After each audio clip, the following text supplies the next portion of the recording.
இதால் ஃபீல் பண்ணி என்னால் அழுவாச்சு கூட வந்து எத்தனையோ மக்களை கூட நான் திட்டிட்டு கூட போயிருக்கேன்.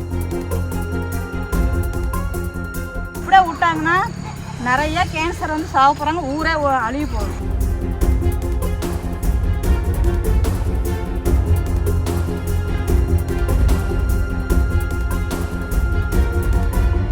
ஒரு 10 குடும்பம் இருக்காங்க, யாரும் வந்து கேட்டாலும் அப்பைக்கு சரிங்கிறாங்களே. இது ஒரு ஸ்டெப் எடுத்து நடவடிக்கை எடுக்க மாட்டேங்கிறாங்க.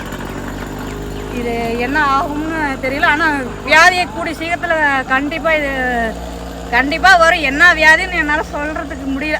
அந்த அளவுக்கு வியாதி பாதிப்பாங்க கண்டிப்பாக. இந்த ஊர் மக்கள் எல்லாமே பாதிப்பாங்க. ரெண்டாவது கண்ணாடி உடைச்சி போடுறது, பாட்டில் போடுறது. இந்த ஊர் மாரி எந்த ஊரும் இருக்காது போங்க, பயங்கரமாக. ஓகே, கண்டிப்பாக எனக்குலாம் இதால் ஃபீல் பண்ணி என்னால் அழுவாச்சு கூட வந்து எத்தனையோ மக்களை கூட நான் திட்டிட்டு கூட போயிருக்கேன். எத்தனை பேர் வரவங்களெல்லாம் பேசி கூட பண்ணிட்டேன். இன்னும் வேலைக்கு ஆகலை. இது என்ன ஆகும்னு ஒன்றும் தெரியல. சரிங்க, இது ஒரு நடவடிக்கை எடுத்து ஒரு குப்பையே இல்லாத இருந்தாங்கன்னா ஊருக்காரங்க உலக மக்கள் எல்லாமே நல்லா இருப்பாங்க. இது இப்படியே விட்டாங்கன்னா நிறைய கேன்சர் வந்து சாக போகிறாங்க, ஊரே அழிவு போகுது. எங்கள் ஊரே தூய்மையே இல்லைங்க. எல்லா ஊர்லேருந்து வருது கழிவு, வேஸ்டேஜ் கழிவு, கோழி இது எல்லாம். ரெண்டாவது எட்டனை வரையும் வருது. நாங்களாம் சொல்லி பார்த்தாச்சு, கேட்க மாட்டேங்கிறாங்க.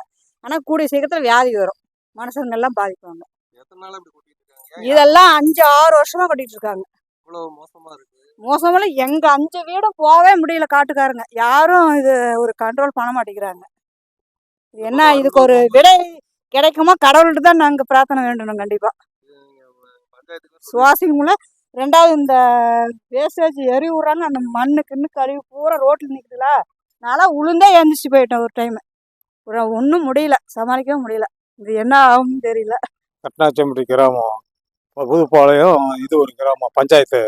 இது எல்லாத்துக்கும் சேர்ந்து இந்நேரம் மயானம். இந்த மயானத்தில் வந்து நாய் தொல்லை, குப்பை, சுகாதாரக்கேடு. யாரும் இந்த பக்கம் போக முடியல. போகிறதா இருந்தால் ஸ்மெல்லு மாசி போட்டு போனால் தான் போக முடியும்.